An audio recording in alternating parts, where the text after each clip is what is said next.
Hi, today I'll be talking about the top 5 reasons why everyone should practice meditation. And this is an accompaniment to my videos on how to meditate, sort of as an encouragement for people who are unsure as to whether meditation is really of use to them. So counting down, today I'll be giving the number 5 reason why everyone should practice meditation. And the number 5 reason why everyone should practice meditation is that meditation purifies the mind. Now, many people might not understand how this is a useful thing or what it means to have a pure mind, but actually we understand in the meditative tradition that this is the real reason why we're practicing meditation, because when the mind is purified, it brings all the other benefits. So what does it mean to have a purified mind?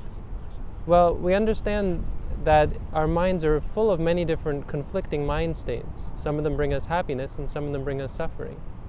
And the ones that we call impure are the ones that bring us suffering. They either cause us to do bad deeds for towards other people, or do things that hurt ourselves. We understand these to be positive emotions, which are unwholesome, or things which lead to suffering. The positive emotions are emotions like greed, wanting. So we call them positive, but actually they lead to addiction. And once we're addicted, then it gives rise to a great deal of suffering. So the meditation helps us to overcome positive emotions, which are in the end actually negative, like positive reactions to things. And it also helps us to overcome negative reactions, such as anger, and disliking, all sorts of hatred, things which lead us to real and true mental suffering. It also leads us to overcome sort of neutral emotions, where we don't judge something as good or bad, but we come to associate with it. We say that it's me or it's mine. We hold on to things as our possessions. We hold on to ideas and concepts, views, conceit, all sorts of ideas which lead us to hold ourselves higher than others or put ourselves down, having low self-esteem and so on. These, we would say, are 3 general characteristics of unwholesome mind states, or things which we could call impure, impurities in the mind. Now, meditation helps us to overcome these at the moment when we're practicing, when we're making the clear thought, because these things arise in relation to an experience. So when we see something, we like it or we don't like it, or maybe we create some kind of idea of self-righteousness or self-esteem or so on, either positive or negative. At the moment when we're meditating, when we see something, we simply remind ourselves that it's seeing, that this is an experience of seeing. When we feel pain, we remind ourselves that this is pain. We simply create the clear thought as pain.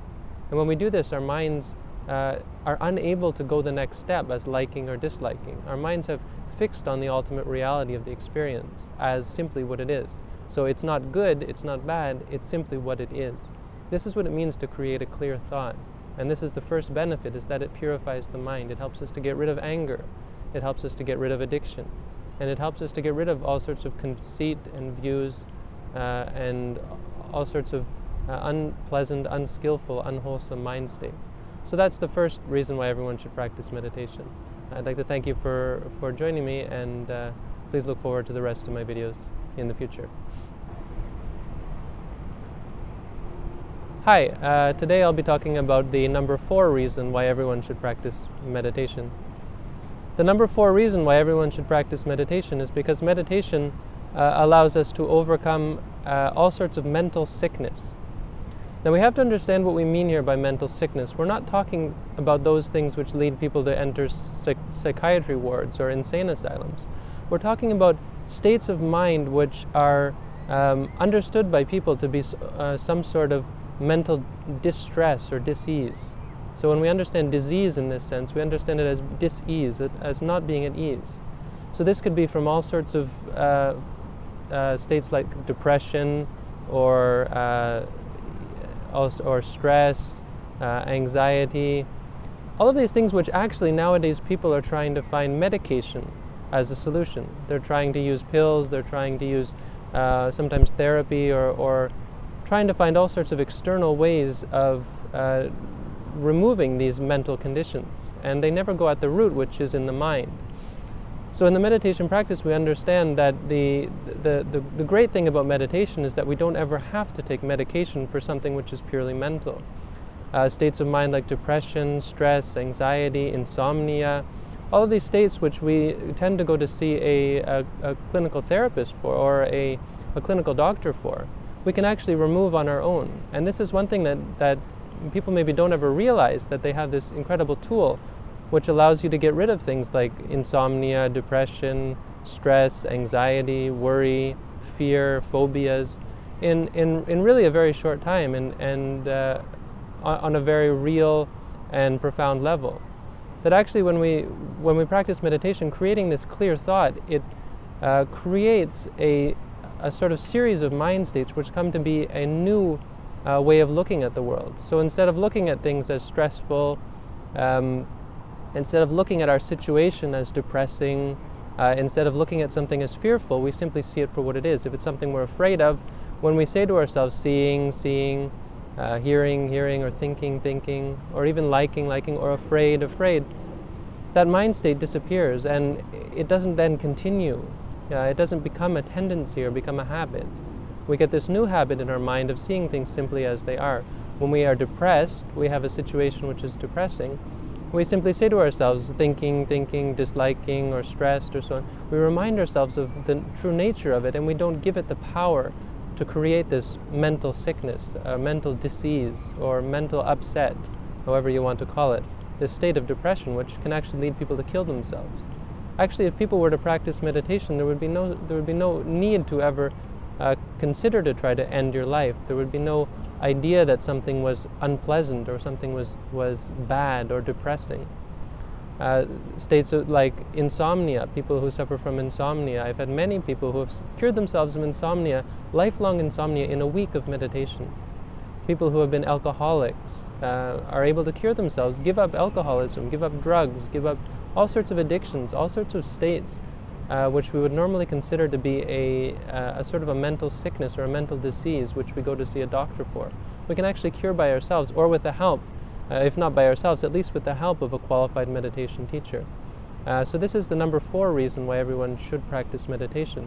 Not just those people who are suffering from clinical depression, but those people who suffer from these general sense of disease or discomfort, which arises really for everybody. So thank you for tuning in. This is number 4, and please look forward to the rest of my videos in the future. Thanks. Hi, now I'd like to talk about the number 3 reason why everyone should practice meditation. The number 3 reason why everyone should practice meditation is because meditation does away with suffering. Now, in the meditative tradition, we understand there to be 2 kinds of suffering that exist. The first kind of suffering is a bodily suffering. This is the kind of pain which we feel in our back, in our legs, in our head, in our stomach, in our all of the various parts of our bodies. This is something which we tend to rely more on physical doctors. We would never think to practice meditation as a way to get rid of our physical pain. Actually, meditation is something which really does allow us to, at the very least, overcome physical suffering. The other kind of suffering which we understand is, of course, mental suffering. And this I've already dealt with in some of my other videos, but it's important to sort of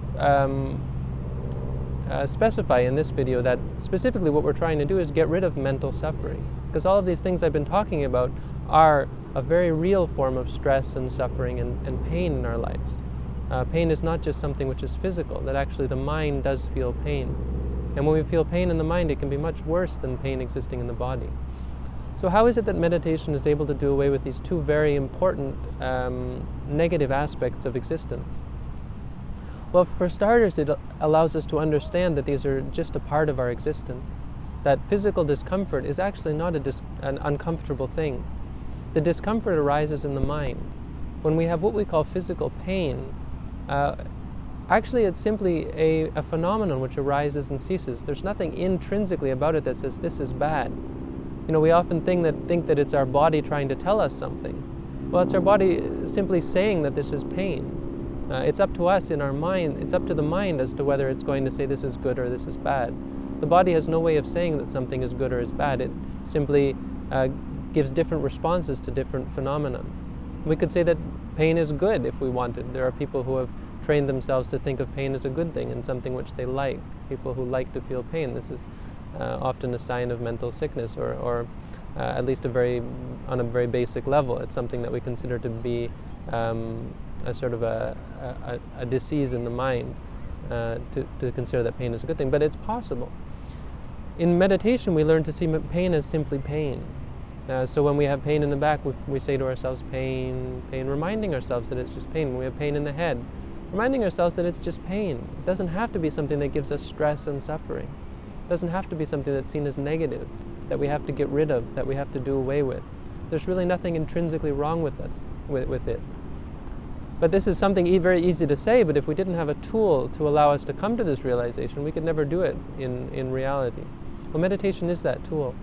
When we come to realize for ourselves what it is, really what it is, then we're able to do away with the suffering. But on a deeper level, when we do away with mental suffering, and of course mental suffering is the very same, when we think about something and it makes us sad, or it makes us angry, makes us upset, this is only a judgment call on our part. Even thoughts, even memories, worries about the future, things which we're unsure of, all of these things could be very simply neutral if we understood them for what they are. So when we say to ourselves thinking, we remind ourselves that it's just a thought. When we say to ourselves remembering, or planning, or worrying, or so on, we come to see that actually there's nothing about what we're worrying that is worth worrying about. We come to see that it's simply what it is. It's something that comes and goes. It's not really under our control. We can't change it. We can't make it be the way we want. When we're able to do away with a great deal of our mental suffering, the wonderful thing about meditation is, or one of the wonderful things about meditation is that it does change the body. That many things about our body do change. And most of these are the sort of sicknesses which arise based on stress.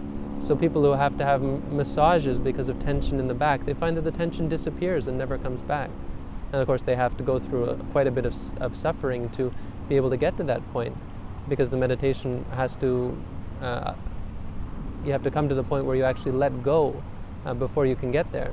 But it actually does, in the end, do away with these pains, and they never come back. So it's not simply that you have to bear with them. Once you learn to accept them and let go of them, it's part of the letting go that allows them to heal. People who have suffered from many different sicknesses that doctors just couldn't fix, bodily illnesses, in the end turn out to be simply based on stress. And when you do away with the stress, you do away with the sickness. So I think this sort of gives a good understanding of how meditation is able to do away with physical suffering. Now, mental suffering, of course, is obvious. The doing away with all of the unpleasant mind states such as anger, greed, delusion, conceit, and views, and so on, does away with, or is the very mental sickness, mental suffering, which we're trying to do away with. So meditation really is something that allows us to get rid of suffering, to do away with all kinds of suffering. And I suppose some people will be saying that suffering is actually a very important part of life, and if it weren't for suffering, we wouldn't learn anything, or so on. But I think that's sort of the point here, is that suffering is there to learn, but most of us don't ever take the time to learn anything from it. And meditation is allowing us to understand it, so that once we learn everything there is to know about suffering, we don't need to suffer anymore. So thank you for tuning in. This is number 3, and please look forward in the future for the rest of the videos. Hi, this is a video on the number 2 reason why everyone should practice meditation. So counting down, we're at number 2. The number 2 reason why everyone should practice meditation is because meditation allows you to get yourself on the right path. Now, we understand in life that there are many different paths, many different ways that people could go. You could practice a path which leads to your destruction, leads to your suffering for the future. You could practice one that is charitable, a life that is charitable. You could practice a life that is moral. You could practice meditative lifestyles, yoga, tai chi, many of the various traditions in Hinduism or even in the Western religions that teach you to fix and focus your mind to the point where you gain great states of peace and tranquility. Now, I'm going to go out on a limb and sort of say that all of these are not what I would consider to be the right path. It's not that any of the meditative paths which exist out there are wrong in and of themselves, but that's not what I mean when I say the right path. Just as it's not what I mean when I say the right path is that you should become a monk, or you should become a Buddhist, or you should become a lawyer or a doctor, or so on. all of these paths exist, and there's really actually nothing I have to say about them as either good or bad. What we're talking about, the right path here, is a path which knows how to deal with every situation, knows how to deal with the present moment as it arises. So when something comes up, knowing the choice to make, knowing the way to go. So whether you're a lawyer or a doctor, whether you're a Christian or a Buddhist, or whether you're of whatever bent, whatever path you're choosing to follow, once we create this clarity of mind, once we really understand things as they are, we don't give rise to greed and attachment, which would color our perceptions. We don't give rise to anger, which would inflame our mind. We don't give rise to delusion and conceit and views, which would muddle our mind and confuse us. We simply understand things as they are. So when everything arises, it's really amazing how this works, and you really have to practice to understand it. But you can at least have a preview of what it's going to be like to meditate, is that you're able to then understand situations as they arise and as they really are. So if you're confronted with a difficult situation, you're able to understand it much better than before. Now, it's not that after a few weeks of meditation you're going to become brilliant and super and wise, but slowly, surely, bit by bit, through the meditation practice, you are able to help yourself and help other people. You're able to do your work much better than you ever could before, in a much more efficient, much more practical, much more reasonable, a much wiser way. Simply by understanding things as they are, because of course that's what wisdom means, is to understand things as they are. And that's really all we're doing in the meditation, understanding things as they are, for what they really are, not as we wish them to be or want them to be, or not want them to be, or understanding things in terms of our mental defilements, or the things which are impurities in our mind. Once we get rid of these and we really just purely understand things as they are, then we get on the right track. And it doesn't have to be as this or that kind of person either. And of course, the world is full of many different lifestyles which we can choose. We do come to see that many of the lifestyles out there are not good, and there's many things that we do have to give up, and these are the ones that lead to destruction. Basically, what we're talking about is learning to know the difference between a path which leads to our development and a path which leads to our destruction. And this is what is meant by being on the right path. Not that we should live our lives in a certain way, but that when we do live our lives, we take the right paths, we take the right forks in the road, and we make the right decisions. So this is the number 2 reason why everyone should practice meditating. Thanks for tuning in, and please look forward to the number 1 reason in the near future. Hi, now I'll give the number 1 reason why everyone should practice meditation. So the number 1 reason why everyone should practice meditation, not just monks, not just Buddhists, not just people who live off in the forest, but why everyone should practice meditation. Because meditation makes you free. Now, really everything I've been talking about up to now should have sort of given this away already. But if it's not clear already, this is the number 1 reason why we practice meditation. And this is what we call nirvana. If you've ever heard of this word nirvana but never really understand what it means, it simply means freedom. Freedom not to suffer. Freedom not to have to go through unpleasant situations. Freedom from defilement. Freedom from mental impurity. Freedom from addiction. Freedom from hatred. Freedom from bigotry. Freedom from wrong views.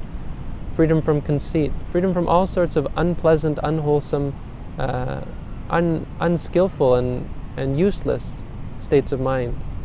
Total freedom. And it's not freedom to do anything. Of course, you're always free to do what you want. In fact, it can really severely limit the things that you decide to do, because a lot of the things we decide to do are actually based on suffering and leading to suffering. It's not freedom to, it's freedom from.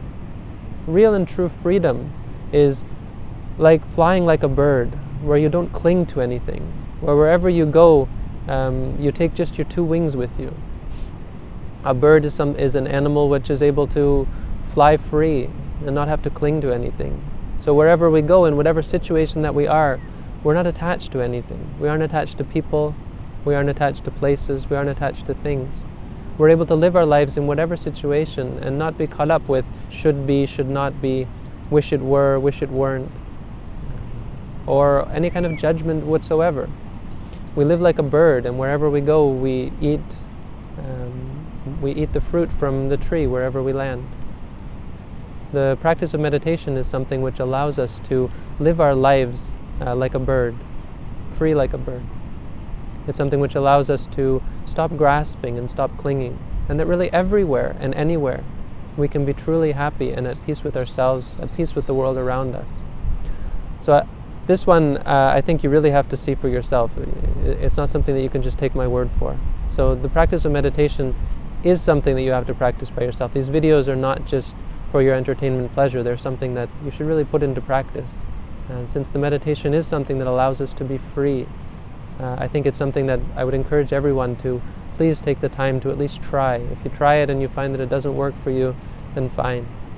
Or please do contact me, and I'll try to convince you otherwise, or explain to you why it might be that you're not able to get results in the practice.